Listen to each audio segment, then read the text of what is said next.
இந்த விழிப்பு துரியம் சமாதின்னு நான் சொல்லிட்டு இருக்கேன் இல்லைங்க, அதை பத்தி ஒரு சின்ன டெஃபினேஷன் சொல்லிடுறது என்ன அப்படின்னு. அதாவது உள்ளுக்குள்ள காலம் கடந்து நித்திய நிகழ்வுல இருக்கீங்க. கடந்த காலமோ எதிர்காலமோ நிகழ்காலமோ எதுவுமே பாதிக்காத, இது எதுவுமே இல்லாத நித்திய நிகழ்வு. இப்ப இருக்கிற இந்த நிகழ்வு, இந்த நித்திய நிகழ்வுல இருப்பீங்க. வெளியில நீங்க உபயோகப்படுத்துற இந்த மனம், உடல், இதை வச்சு செயல்படுறது எப்படின்னு பண்ணுவீங்கன்னா, ஒவ்வொரு வினாடியும் உங்கள் வாழ்க்கை என்பதை புரிந்து செயல்படுவீங்க.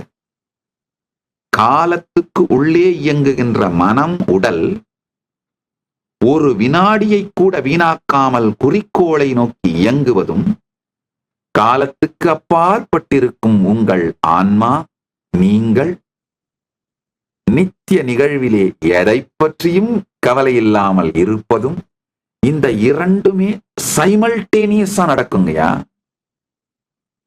ஸ்ட்ரெஸ் இல்லாம 24 மணி நேரம் வேலை செய்வீங்க.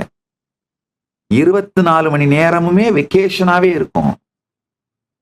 அதுவே வெக்கேஷனா இருக்கும், அதுவே வேலையா இருக்கும், அதுவே இனிமையான என்டர்டெயின்மெண்டா இருக்கும், அதுவே வாழ்க்கையோட என்டர்டெயின்மெண்டா இருக்கும். அதுதான் என்லைட்டன்மெண்ட். என்டர்டெயின்மெண்ட்டும் என்டர்டெயின்மெண்ட்டும் ஒர்க்கும், உங்களுடைய தொழில், உறவுகள், வாழ்க்கை, வெக்கேஷன், இது எல்லாமும் ஒன்னா 24 மணி நேரமும் ஒரே மூட்ல இருக்கும். அதாங்க என்லைட்டன். வேலை தனி, வாழ்க்கை தனி, என்டர்டெயின்மெண்ட் தனி, என்ஜாய்மெண்ட் தனி, ஸ்ட்ரெஸ் ஒண்ணுமே இருக்காது. உள்ளுக்குள் இந்த கான்ஷியஸ் சாவரனிட்டி, ஆன்ம சுதந்திரம், உங்களுடைய கான்ஷியஸ் சாவரனிட்டியை ரீக்ளைம் பண்ணுங்க. அதுக்கான வழிதான் நான் சொல்றேன். உள்ளுக்குள்ளும் வெளியிலும் நடப்பவை அனைத்தையும் சாட்சியாக பாருங்கள். உள்ளுக்குள்ள கொந்தளிக்கும் போது உள்ளுக்குள்ளேயும் வார்த்தைகளை உபயோகப்படுத்தாதீங்க, வெளியிலையும் வார்த்தைகளை உபயோகப்படுத்தாதீங்க. ஒரு 10 நாள் தான் அந்த மனப்பழக்கம் வர்றதுக்கு ஸ்ட்ரகிள் பண்ணுவீங்க. ஆனா வந்துருச்சுன்னு வச்சுக்கோங்க, முடிஞ்சது. உங்களுக்கும் அது பழக்கமாயிடும். சாட்சியா இருக்கிறது உங்களை சுத்தி இருக்கவங்களுக்கும் பழக்கமாயிடும். நீங்க இப்படிதான் இருக்க போறீங்கன்னு. ஒரு மாசத்துல உங்க லைஃபே வேற லெவலுக்கு மாறிடுங்க. சாமி, நான் இந்த மாதிரிலாம் சாந்தமா பீஸ்ஃபுல்லா இருந்தா என் கேர்ள் ஃப்ரெண்ட் என்னை விட்டு ஓடி போயிடும் சாமி. விட்டது தலைவலி, விட்டது தருதரம், நிம்மதியா இருங்கப்பா. நீங்க மெச்சூர்ட் ஆகும் பொழுது, நீங்க என்ன மெச்சூரிட்டி லெவலுக்கு ஃப்ரீக்வன்சிக்கு போறீங்களோ அந்த ஃப்ரீக்வன்சிக்குரிய உறவுகள் உங்களை சுத்தி தானாவே வருங்க. அந்த உறவுகளோட வாழுங்கயா. இந்த old environment, old people, old ஃப்ரீக்வன்சியில நீங்க கட்டமைத்த ஈகோ சிஸ்டம் அது உடையட்டுங்கய்யா. அதுல இருந்து வெளியில வாங்க. இந்த பரமசாந்த நிலை, முழுமையான சாட்சி நிலை, பரம சாட்சி நிலை, பரம சித் நிலை, இந்த சமாதி பழகுங்கள். பழக பழக பழக உங்களுடைய ஓல்டு என்விரான்மெண்ட் உங்களுக்கே டேஸ்டா இருக்காதுங்க. டிராப் ஆக ஆரம்பிச்சிடும். ரொம்ப எம்டியா இருக்கும். அந்த பழைய பார்ட்டி, பழைய ஃப்ரெண்ட்ஸ் எல்லாம் போலித்தனமா இருக்கும். அது உங்களுக்கே டேஸ்ட் இருக்காது. என்ன அதையே பேசுறது, அதே தண்ணி அடிச்சுட்டு, அதே புலம்பிக்கிட்டு, அதே வீரா பேசிட்டு அப்படியே உருண்டுறது. திரும்ப காலையில எழுந்திரிச்சு திரும்ப போதை தெளிஞ்சிட்டா இன்னும் நிஜ வாழ்க்கை வந்துருமேன்றதா, நிஜ வாழ்க்கையில வராம இருக்காது திரும்ப குடிக்கிறது. அப்படி திரும்ப குடிக்கிறதுக்கு பணம் இல்லைன்னா அந்த செல்போனை எடுத்து நோண்டிட்டு, அதுவும் ஒரு விதமான போதை தானே. உங்களில் இருந்து உங்களை விலக்கி வைக்கும், உங்களை நீங்கள் மறந்து உங்கள் வாழ்க்கையை பற்றி உங்களுக்கு எந்த விதமான அவேர்னஸும் கான்சியஸ்னஸும் இல்லாமல் உங்களிலிருந்து உங்களை நகர்த்தி வைக்கும் எல்லாமே போதை தான். உங்களை உங்களுக்கு மறக்கச் செய்து வைக்கும் எல்லாமே போதை தான். டிப்ரெஷனே ஒரு விதமான போதை தாங்க. ஏன் நீங்க ஃபெயிலியர்னு உங்களை நீங்களே ஜஸ்டிஃபை பண்ணிட்டு, அந்த ஜஸ்டிபிகேஷனுக்கு உலகத்துல இருக்க அத்தனை பேரையும் பழி போட்டு அதை நீங்களே திரும்ப திரும்ப சொல்லிக்கிறதால நம்ப ஆரம்பிச்சதுதான் டிப்ரெஷன். வேற ஒண்ணும் இல்லை. நிஜமான பிரச்சனைகள் வந்தா டிப்ரெஷன் தானா காணாம போயிடும். ஒருத்தன் டிப்ரெஷன்ல இருக்கான்னா அருமையான ட்ரீட்மெண்ட் இருக்கு. அவனுக்கு நிஜமான பிரச்சனைகளை கொடுங்க, டிப்ரெஷன்ல வெளியில வந்துருவான்.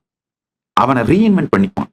நிஜமான பிரச்சனைகள் இல்லாததுனால மனத்தால போலித்தனமா கற்பனையான பிரச்சனைகளை எல்லாம் உருவாக்கிக்கிட்டு அதை ஸ்ட்ராங்கா நம்பி, இதுல ஒரு கொடுமை என்னன்னா, டிப்ரெஷனை நார்மலைஸ் பண்றது மட்டும் இல்லாம இப்ப ஜென்சி அதை ஒரு சேக்ரடா மாத்துறாங்க. அப்ப என்ன ஆகுதுன்னா, உங்களுக்கு டிப்ரெஷன் வந்தா எல்லாரும் உங்களுக்கு அட்டென்ஷன் கொடுப்பாங்கன்னு நீங்க நம்ப ஆரம்பிச்ச உடனே டிப்ரெஷனை தண்ணி ஊத்தி மட்டும் இல்ல, உரம் போட்டு வளர்க்க ஆரம்பிச்சிடுறீங்க. நீங்க டிப்ரெஷன்ல இருந்து டிப்ரெஷனுக்கு மெடிசன் எடுத்துக்கிட்டு அப்படியே உங்க வாழ்க்கை கழிஞ்சா யாருக்கு வருமானமோ அவங்க டிப்ரெஷனை ஒரு சேக்ரடான ஒரு விஷயமா மாத்தி உங்களை மூளை செலவு பண்ணிட்டு இருக்காங்க. நார்மலைஸ் பண்றது மட்டும் இல்ல, அத மெதுவா நீங்க உள்ளுக்குள்ள பல பேருடைய அட்டென்ஷன் சிம்பத்தி கிடைக்கிறதுக்காக செலிப்ரேட் பண்ண ஆரம்பிக்கிற அந்த ஸ்டைலுக்கு இப்ப போக ஆரம்பிக்கிறீங்க. இந்த ஓல்டு ஈகோ சிஸ்டம் இதை எல்லாத்துலயும் உடைச்சிட்டு வெளியில வாங்க. அது எப்ப வர்ற அந்த தைரியம் வரும்னா, எப்ப வருவீங்கன்னா, இந்த பட்டாம்பூச்சி மாதிரி கூட்ட உடைச்சிட்டு வெளியில வந்து சிறகடிச்சு எப்ப பறக்க ஆரம்பிப்பீங்கன்னா, உங்களுக்கு உள்ளும் வெளியும் நிகழ்பவற்றை சாட்சியாக பாருங்கள், ஆழ்ந்து கேளுங்கள். இந்த ஒரே ஒரு சமாதி பழகுதல் ஆரம்பிச்சீங்கனாலே உள்ளுக்குள்ளேயும் வெளியிலையும் ஏகப்பட்ட மாற்றங்கள் வந்துருங்க. உங்க டேஸ்ட் மாறிடுங்கயா லைஃப்ல. உணவு, உடை, இது சம்பந்தமா மட்டும் இல்ல, உறவு, உங்க குறிக்கோள், சகலத்தை பற்றிய டேஸ்ட் மாறிடும். அடுத்த முக்கியமான சத்தியம், இந்த சமாதி பழக துவங்கும் பொழுது உங்களுடைய வாழ்க்கையில ஒரு அருமையான சிங்க்ரனிசிட்டியும் ஃப்ளோவும் ஆரம்பிச்சிருங்க.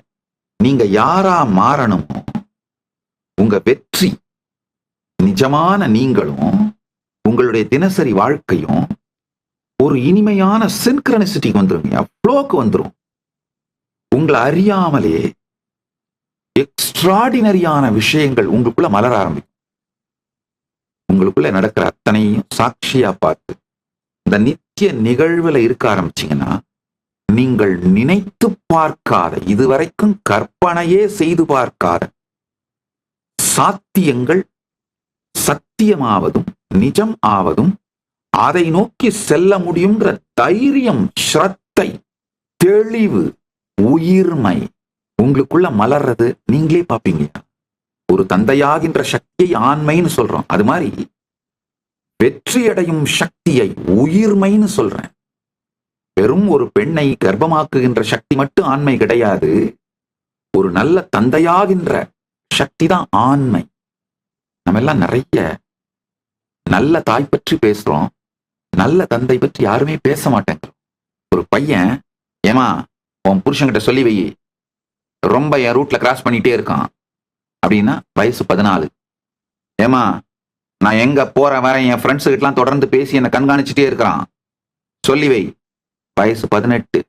ஏமா எப்படித்தான் போய் இந்த ஆளை போய் கல்யாணம் பண்ணிட்டு நீ குடுத்தனம் பண்றியோ, பையனுக்கு வயசு 21. ஏமா என்னதான் இருந்தாலும் உழைச்சி நம்மளுக்கெல்லாம் சோறு போட்டுறாரு இல்லம்மா, பையனுக்கு வயசு 28.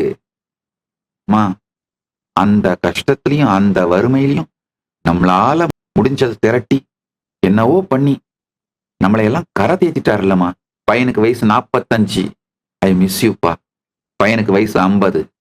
நல்லா புரிஞ்சுக்கோங்க, வாழ்க்கையில பல நேரத்துல நமக்குள்ள நாம மெச்சூர்டா இல்லாம இருக்கிறதுனால வெளியில இருக்கிற உறவுகளை பற்றி வச்சிருக்கிற பார்வைகள் எல்லாம் போலியானவை. அந்த பார்வையெல்லாம் ரிஜிடானது, உண்மை சத்தியத்தின் மீது ஸ்தாபிக்கப்பட்டது கிடையாதுங்கய்யா.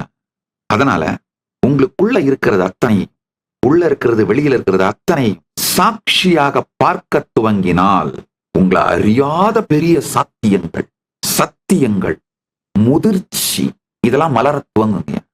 ஒரு நல்ல தகப்பனாக மாறுவதுதான் ஆண்மை, வெற்றியை அடைவதுதான் உயிர்மை. உயிரோட இருக்கிறவன்லாம் உயிர்மை உடையவன் இல்லைங்கயா. ஆனாய் பிறந்தவன் எல்லாம் ஆண்மை உடையவனும் அல்ல, உயிரோடு இருப்பவன் எல்லாம் உயிர்மை உடையவனும் அல்ல. உயிரை உயிர்ப்பித்து இகமும் பரமும் முழுமை காண்பதே உயிர்மை. உங்களுக்கு உள்ளேயும் வெளியிலையும் நடக்கிறத சாட்சியா பார்க்க ஆரம்பிச்சீங்கன்னா, வெளி உலகத்தில் கூட எவ்வாறு செயல்பட வேண்டும், உங்க டேஸ்ட் மாறுறதுனால வர முதிர்ச்சியினாலேயே மிக தெளிவான சரியான முடிவுகள் எடுக்க ஆரம்பிப்பீங்கயா. பயம் கரைஞ்சு போயிடும்.